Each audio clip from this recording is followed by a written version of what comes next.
Unique identity देना चाह रहा हूं। तो अब तुम्हारा अकाउंट उसमें खुल गया। अब मान लो कि तुम्हें मौका मिला कहीं विंटर वेकेशन जब यहाँ पर संभल में सिटी संभल में शुरू हुई, तो तुम किसी ऐसी जगह गए, मान लो चेन्नई गए या मुंबई यूनिवर्सिटी गए या कहीं ऐसी जगह गए जहां पर इत्तेफाक से प्रैक्टिस टीचिंग चल रही है या कुछ कोई एकेडमिक सरगर्मी चल रही है। तुमने वहां से परमिशन लिया कि मुझे इजाजत दे दीजिए ज्वाइन करने की, मैं 1 वीक आपका ये कोर्स अटेंड करना चाहता हूँ या आपके साथ रहना चाहता हूँ। और वहां से उनकी एचओडी से या उनके डीन से एक एप्लीकेशन एक सर्टिफिकेट लिखवा लिए कि ये बच्चा 1 हफ्ते तक हमारे साथ रहा है और इस प्रोग्राम को अटेंड किया है।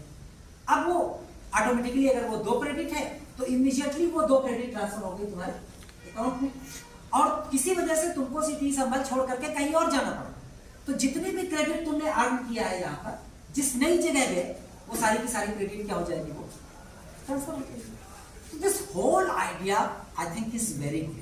और बहुत सारे नए इनिशिएटिव्स जो नेशनल एजुकेशन पॉलिसी 2020 में कहे गए हैं, तो मुझे लगता है कि आर्टिफिशियल इंटेलिजेंस जो वो हमारी बहुत ही हेल्प कर सकता है, काफी कुछ कारगर हमारे लिए हो सकता है। लेकिन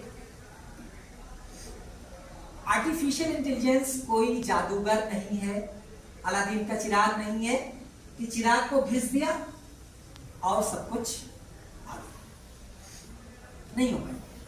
देखो, मान लो मैं एक आपके सामने एक हाइपोथेटिकल क्वेश्चन है।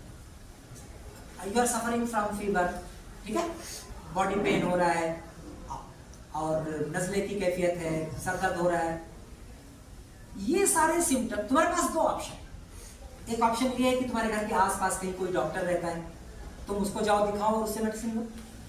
दूसरा ऑप्शन ये है कि ये सारे सिम्टम्स तुम गूगल में डाल दो, गूगल कोई दवा तुमको सजेस्ट कर दे और तुम वो दवा ले लो। बताओ कौन सा ऑप्शन प्रिफर करोगे? क्यों? गूगल वाला क्यों नहीं भाई? गूगल बाबा तो सब कुछ कर सकते हैं, बताओ। सब कुछ नहीं, सब कुछ नहीं। और पेन की इंटेंसिटी को मशीन नहीं मेजर कर पाएगी। मशीन सिम्टोटिक इलाज तो कर सकती है, लेकिन हर सिम्टम के गहरे गहरे माने होते हैं। नजला बहुत सारी वजूहात से होता है।